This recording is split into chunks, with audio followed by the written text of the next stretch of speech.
সূরা বাকারার 277 নম্বর আয়াত আল্লাহ তাআলা বলেন, ইন্নাল্লাযীনা আমানু ওয়া আমিলুস সালিহাতি ওয়া আকামুস সালাতা ওয়া আতাউয যাকাতা লাহুম আজরুহুম ইনদা রাব্বিহিম ওয়া লা খাউফুন আলাইহিম ওয়া লা হুম ইয়াহজানুন।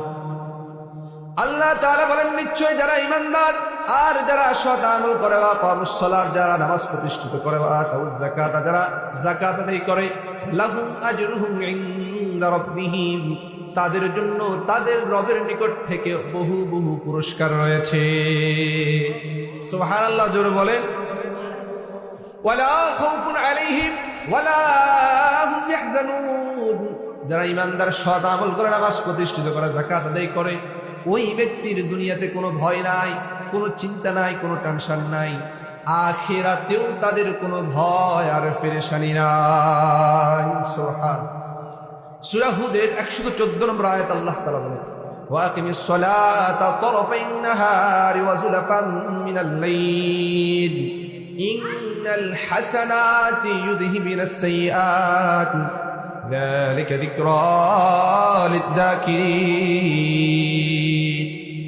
আল্লাহ তাআলা বলেন, ওয়াকিমিস সালাহ নামাজ প্রতিষ্ঠিত করো, তারফাইন নাহার দিনের দুই প্রান্তে, ওয়া যুলাফান মিনাল লাইল রাতের প্রথম অংশে, রাতের কিছু অংশে, ইন্নাল হাসানাতি ইউযহিবিনাস সাইয়্যাত নিশ্চয় ভালো কাজগুলো তার মন্দ যে বিষয়গুলো রয়েছে সেই মন্দ বিষয়গুলোকে মিটিয়ে দেয়। অতএব কোন ব্যক্তি যদি রীতিমতো 5 ওয়াক্ত নামাজ পড়ে, আল্লাহ তাআলা বলে ওই নামাজের উসিলা করে তার জিন্দেগীর যে গুনাহগুলো রয়েছে আল্লাহ তাআলা ওই গুনাহগুলো মাফ করে দেন। সুবহানাল্লাহ। এই জন্য নামাজ পড়ার দরকার আছে কি নাই? আরো জোরে বলেন, দরকার আছে কি নাই? নামাজ পড়বো তো ইনশাআল্লাহ, পড়বো তো ইনশাআল্লাহ।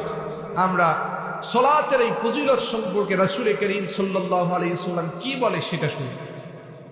তিরমিজি শরীফের 214 নম্বর বর্ণনায় রাসূল করিম সাল্লাল্লাহু আলাইহি ওয়াসাল্লাম বলেন, নবী হুরায়রা রাদিয়াল্লাহু তাআলা আনহু قال قال رسول الله صلى الله عليه وسلم الصلوات الخمس والجمعة إلى الجمعة كفارة لما بينهم ما لم تغش الكبائر। রাসূল করিম সাল্লাল্লাহু আলাইহি ওয়াসাল্লাম বলেন, 5 ওয়াক্ত নামাজ যে ব্যক্তি ঠিকমতো রীতিমতো আদায় করবে, আল জুমআতু ইলাল জুমআতি, এবং এক জুমা থেকে অন্য জুমা আদায় করবে, কাফফারাতুল লিমা বাইনাহুম ওই নামাজগুলো তার গুনাহগুলোর জন্য কাফফারা হয়ে যায়।